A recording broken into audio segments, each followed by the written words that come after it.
Boa noite, meus amigos. 6 de agosto, vamos iniciar o estudo do livro Paulo e Estevão, mas antes disso vamos envolver a nossa irmã Rosiane para fazer a nossa prece inicial.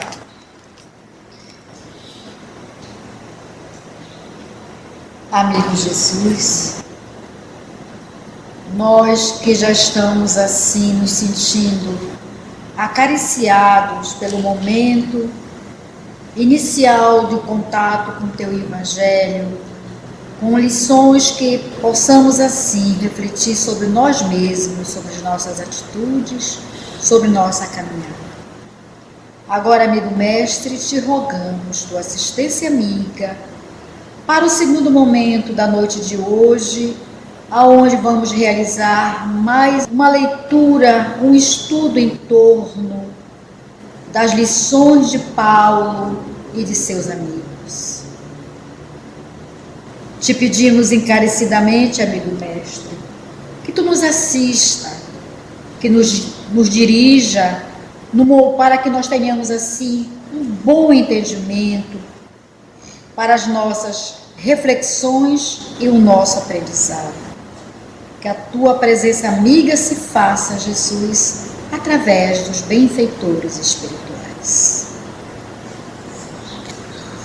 O que aconteceu na semana passada? O que aconteceu na semana passada é que os judeus lá de Corinto, da Acaia, denunciaram Paulo como se ele fosse um bruxo, um feiticeiro, enfim, pintaram e bordaram lá, e o Júnior Galho não conhecia, mandou prender o Paulo. Os judeus pediram que eles fossem lá, prenderam, jogaram ele lá numa masmorra lá. Ele ficou lá quieto. Quando foi no dia certo, ele foi lá, estava lá o Júnior Galho, e falou pelos judeus o Sóstenes, e fez as piores acusações.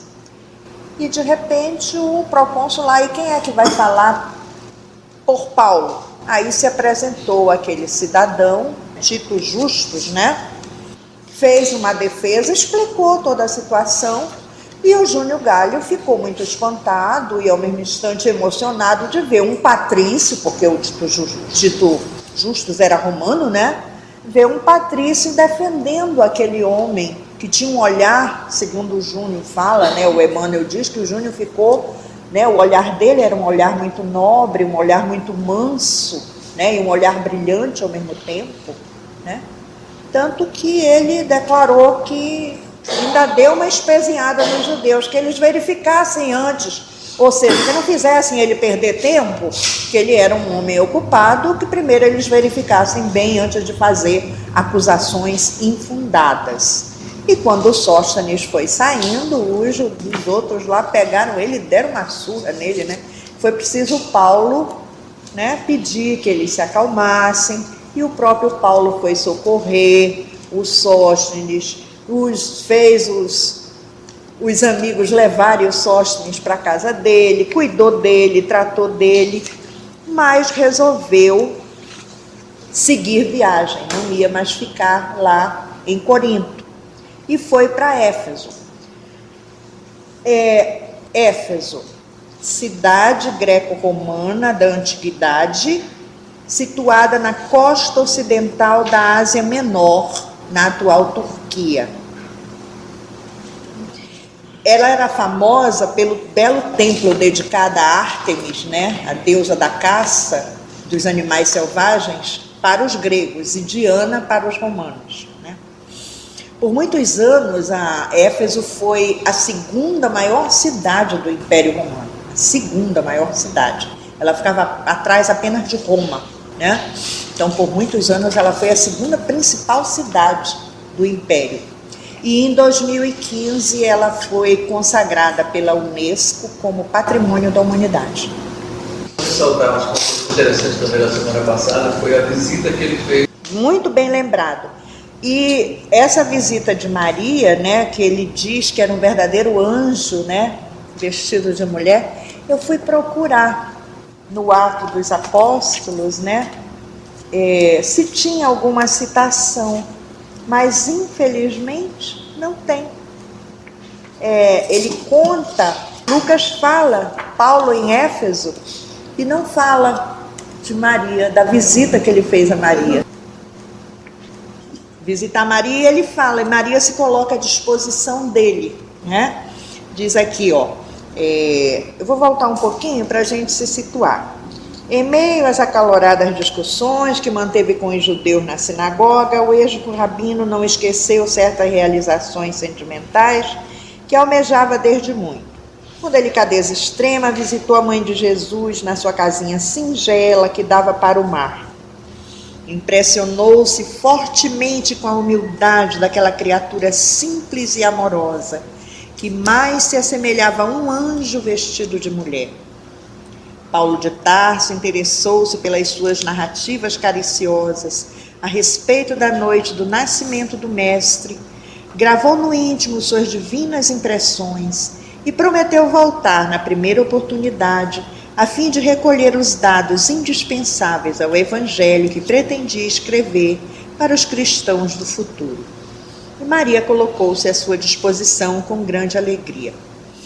Então, aquele ato de raspar a cabeça era um voto que eles faziam, né? Está lá na Torá, que eles faziam com Deus. Então, ele se tornava, aquela pessoa que fazia aquele voto se tornava um escolhido, né? Então, ele fazia aquele voto com Deus. Quando ele raspava a cabeça, então ele não podia comer determinados animais, comer determinadas verduras, comer determinadas coisas, não podia se aproximar de um cadáver. Tinha uma série de preceitos. Era um ato de fidelidade a Deus. Ele fazia esse contrato com Deus. Está lá em Números. Eram os chamados nazir. Sansão era um nazir. Samuel foi um nazir. Não, achei muito interessante isso, né? Quer dizer, ele usou uma prática judaica, né? Um costume dos judeus, para ele, já como cristão, para a noiva espiritual. Achei muito interessante. Vamos lá. O apóstolo, entretanto, depois de cooperar algum tempo na consolidação da igreja, considerando que Áquila e Prisca, os amigos dele lá do oásis de Dan, né, se encontravam bem instalados e satisfeitos, resolveu partir buscando novos rumos. Em vão os irmãos procuraram dissuadi-lo, rogando ficasse na cidade por mais tempo. Prometendo regressar logo que as circunstâncias permitissem, alegou que precisava ir a Jerusalém e levar a Simão Pedro o fruto da coleta de anos consecutivos nos lugares que percorrera.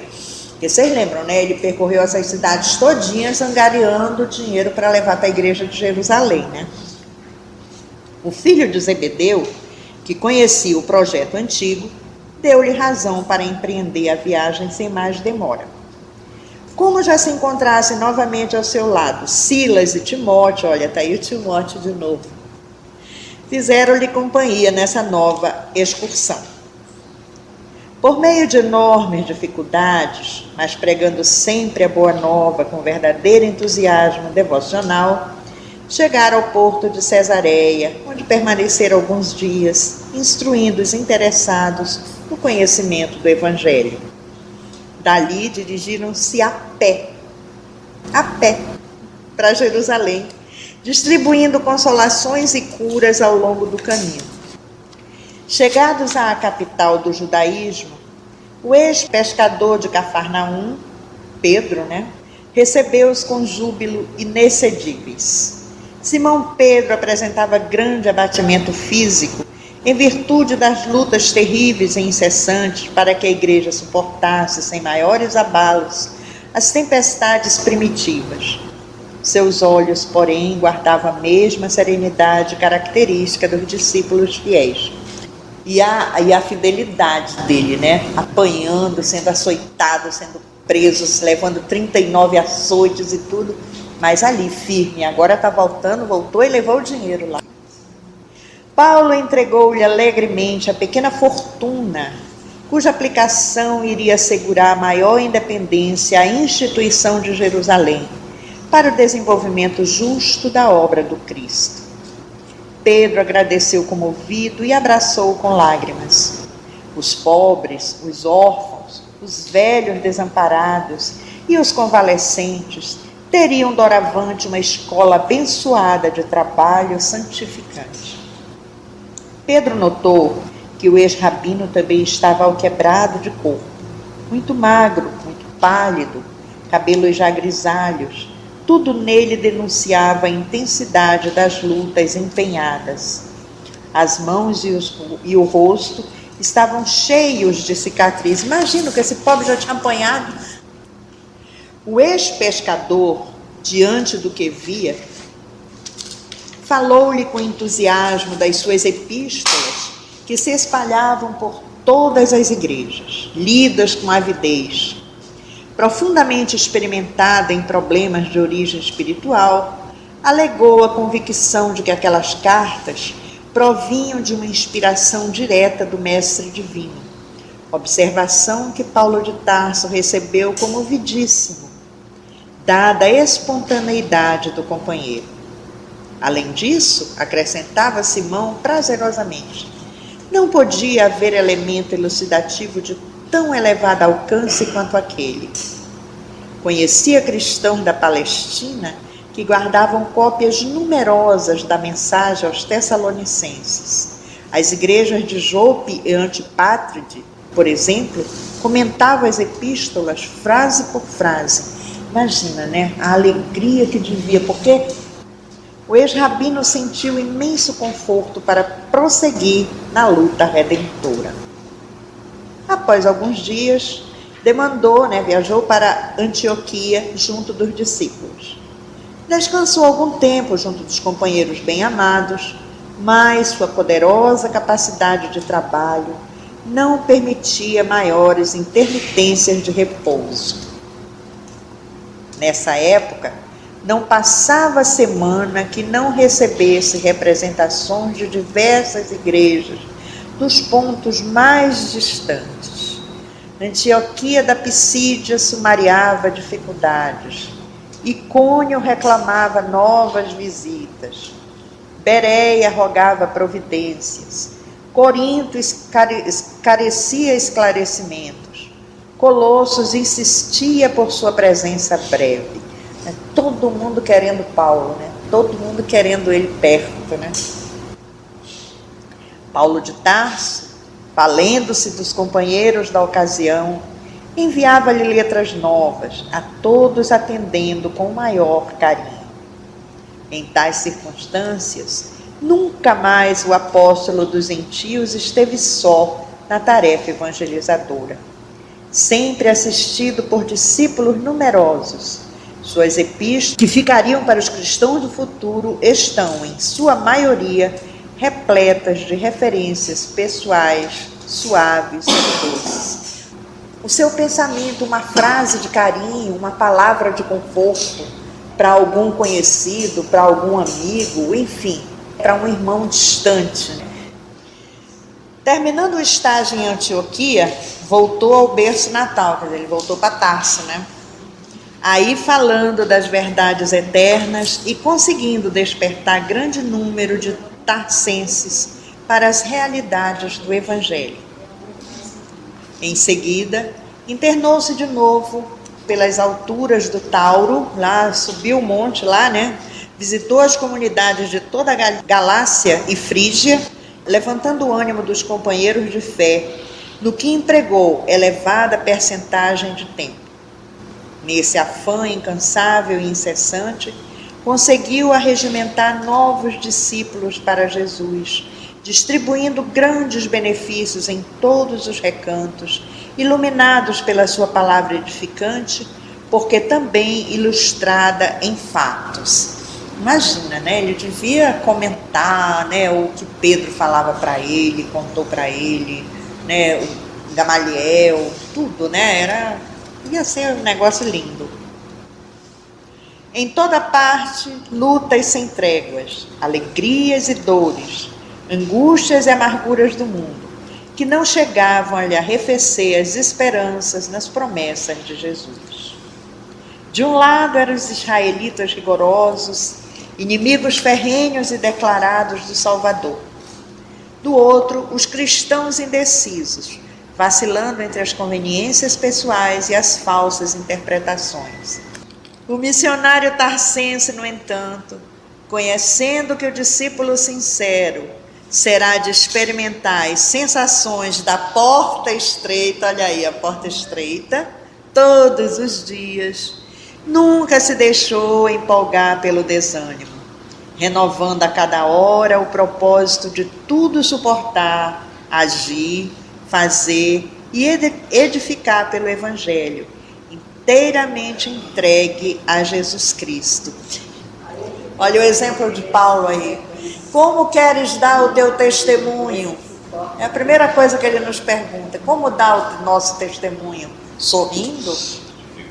Vencidas as lutas indefesas, deliberou regressar a Éfeso, interessado na feitura do Evangelho, decalcado nas recordações de Maria.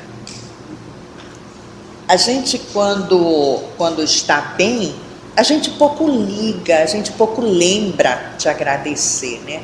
A gente só lembra quando a dor bate, né? A gente esquece que é pela porta estreita mesmo que a gente tem que dar o testemunho, que a gente tem que mostrar a nossa fé.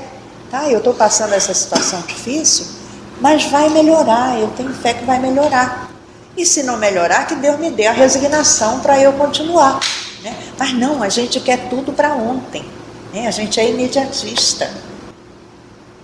Não mais encontrou Áquila e Prisca, retornados a Corinto em companhia de um tal Apolo, que se notabilizara por sua cultura entre os recém-convertidos.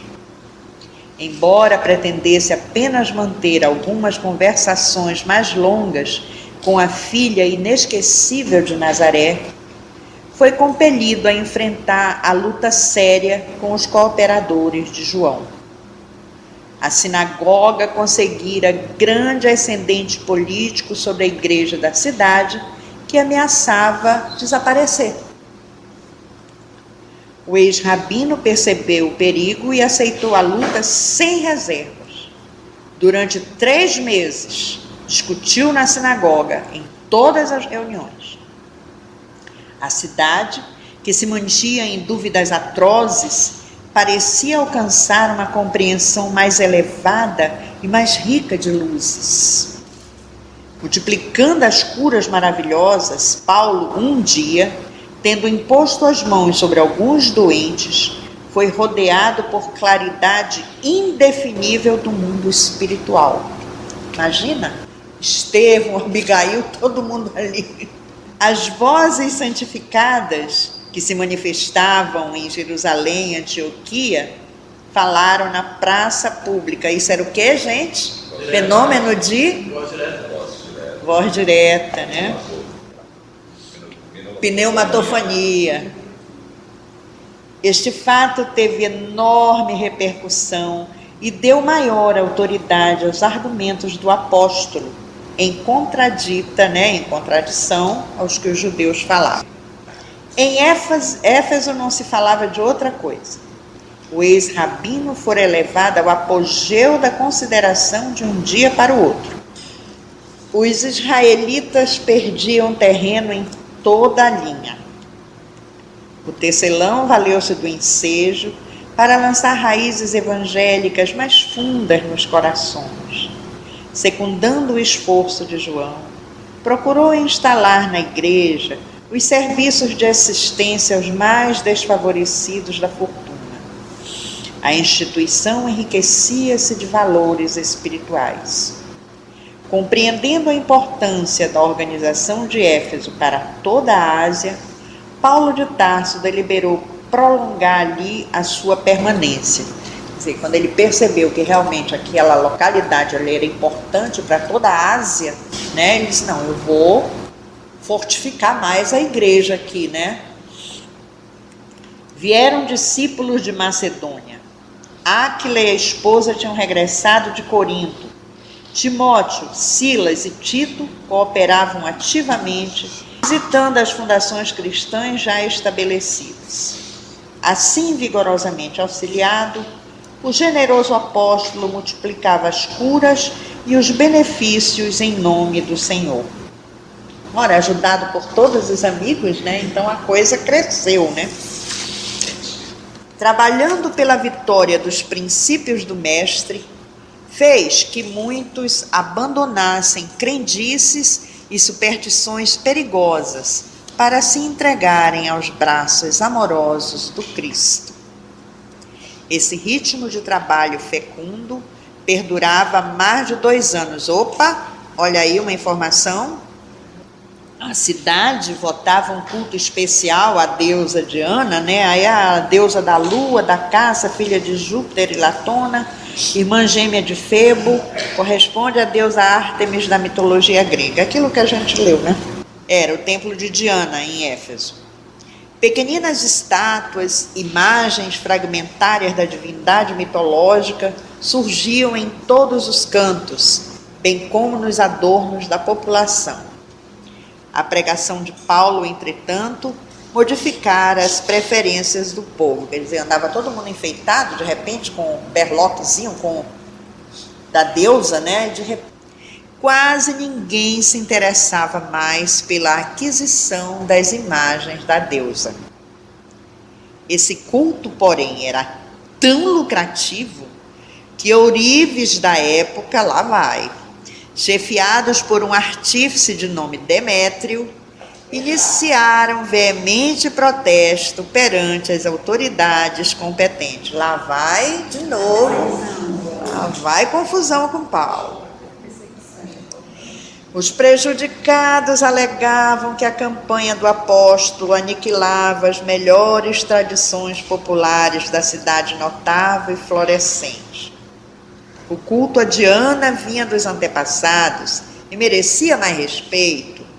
Além disso, toda uma classe de homens válidos ficara sem trabalho. Sim. Demétrio movimentou-se. Os ourives reuniram-se e pagaram amotinadores. Sabiam que Paulo falaria no teatro naquela mesma noite que sucedeu às combinações definitivas.